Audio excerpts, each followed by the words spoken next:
fight fans, you're watching Octagon Control MMA. I'm Dan. I want to talk a little bit about Tony Ferguson today and what I think's next for his career.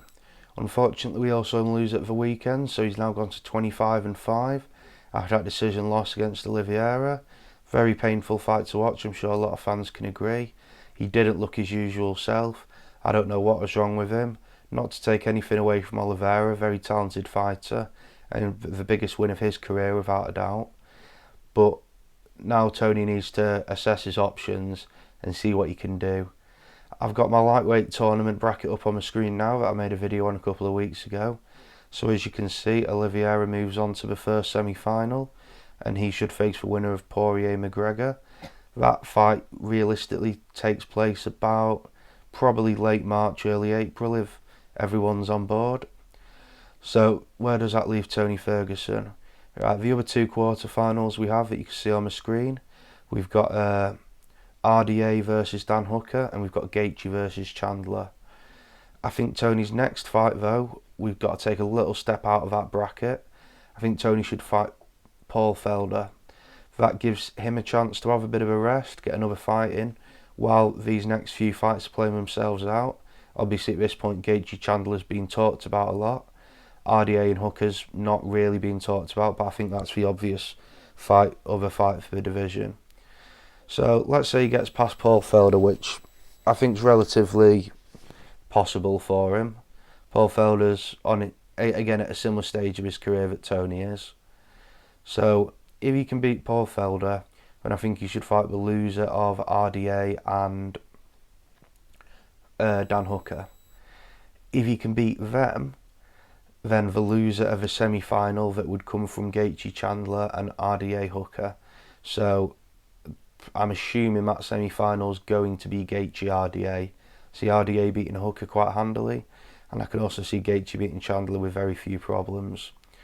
So let's say realistically that there's a chance RDA would be his next fight, losing a semi-final to Gaethje. If he can then beat RDA, that puts him in a very interesting spot, because by this point we should have a lightweight champion again, and I'm assuming that's either going to be Gaethje, Poirier or McGregor at this point. Possibly Oliveira though, after what his performance against Tony. I wouldn't count him out, but I'm assuming at this point it's going to be Gaethje, Poirier or McGregor. I'm sure the UFC's preference would be McGregor, obviously with him being the biggest name, but just because he beat Dustin Poirier 6 years ago doesn't mean he'll beat him now by any means.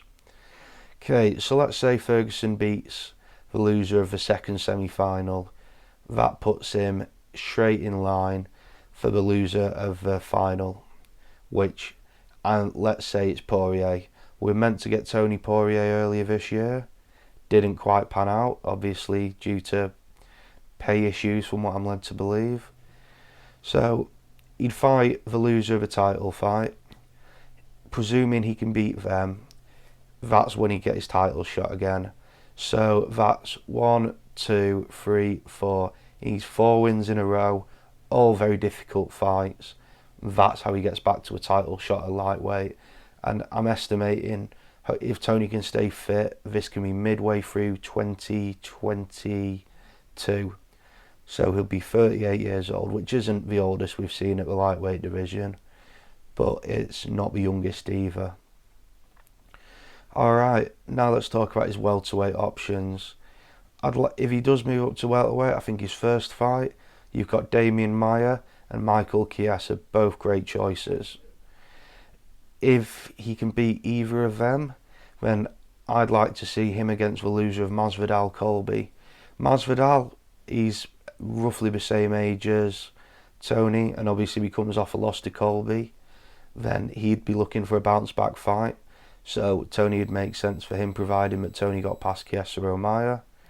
Then presuming Tony can get past Masvidal, I'd say he falls into someone like Gilbert Burns, possibly Leon Edwards. Again, this depends where the title is at this time. I'm still not convinced that Gilbert Burns will get the next title shot. I think they're waiting to see who wins between Leon and Khamzat. And I think if Khamzat wins, Gilbert will get pushed out the way. And then I think he may drop off if he doesn't stay as active as he can. So yeah, I think that's his best options at welterweight. And then if you can beat, say if he beats Chiesa, the loser of Colby Masvidal, which I'm assuming is going to be Masvidal, then someone like either Gilbert Burns or Leon Edwards, he's backing for a title shot. So that's my opinion on that. I'll have graphics on my screen to try and explain it a bit better. I appreciate I might be a bit all over the place, but just a quick recap. So lightweight, fights Felder, loser of RDA Hooker, loser of semi-final 2, loser of a final, then the title shot. Obviously that's depending on him winning all these fights. Welterweight, Damian Maia or Michael Chiesa, loser of Masvidal Covington, Gilbert Burns or Leon Edwards, depending on what those two are up to at the time. Then I don't see why he shouldn't get a title shot if you can put those 3 wins together at welterweight. Personally, I think welterweight's his best option at this minute. It is a very congested division, but it's not quite as congested as lightweight. And obviously with Kamaru Usman, he's not the most active champion in the world. I mean, he's fought once this year, and he doesn't look like he's in any rush to fight again. So that could be holding the division up. But again, I think Tony, by mid-2022, if you can put up 3 or 4 wins together in either division, he's right back in the title shot, if that's what he wants to do. Obviously, what we've seen from him last weekend, there's big question marks about whether he can still compete at the top level in either division. And if he does just want to float around and keep earning the money, he's still a fight night main event any day of the week. And if he's going to do that, I'd like to see him get someone like Cowboy, maybe Diego Sanchez. I think Diego Sanchez might be a little bit past it though. Damian Maia again, just for a main event fight night. If Damian Maia wants another fight, I'm not sure if he's talking about retiring still. The only other one I'd really like to see Tony Ferguson in, purely for my own amusement, is Islam Makhachev. And this is just because it's the closest to Khabib it looks like we're ever going to get. Obviously, I'm sure everyone's aware that Tony Khabib got cancelled 5 times.